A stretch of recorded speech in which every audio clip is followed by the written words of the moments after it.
ঠিক না? তারপরে দেখেন বাংলাদেশে খালি ইষ্টকের ভুগি বেশি।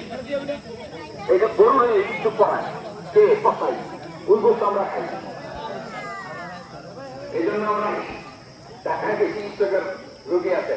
এই জন্য ইষ্টক কিভাবে হয়? এই যে শ্বাস নালী, খাদ্য নালী, এরপরে দুই পাশে দুইটা রগ আছে, এই দুইটা রগ সুন্দরভাবে যাতে কাটে এবং গরুটা যাতে যতক্ষণ ঠান্ডা না হয়, একটু সময় নেন, সময় নিয়ে তারপরে আপনারা গরু চলবেন, এর আগে কেউ চলবেন না।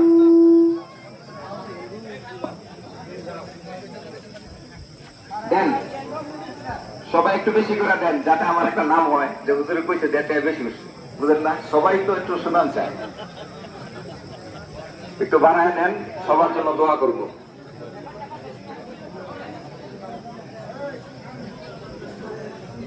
আলহামদুলিল্লাহ। এখন আমরা নামাজের নিয়মটা একটু দেখি, হ্যাঁ? কারণ আমিও তো বছরে দুইবার পড়ি, আপনারও তো দুইবারই পড়েন, অনেক সময় দেখা যায় ভুল হয়ে যায়। প্রথমে আমরা আল্লাহু আকবার বলবো, তারপরে হাত কি করবো, বাঁধবো না ছেড়ে দিব? ছেড়ে দিবেন নাকি?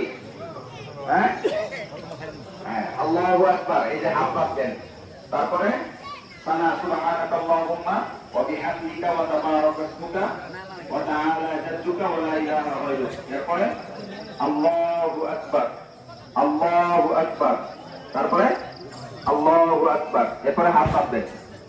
হ্যাঁ, এরপরে যা করার ইনশাআল্লাহ আমি করবো, আপনারা বাকিটা শুনবেন।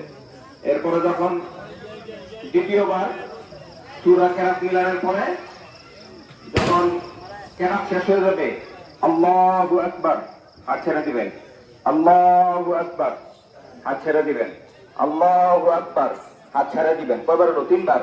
এরপরে আল্লাহু আকবার। ঠিক আছে? এইভাবে ইনশাআল্লাহ আমরা এই করব। আমরা সবাই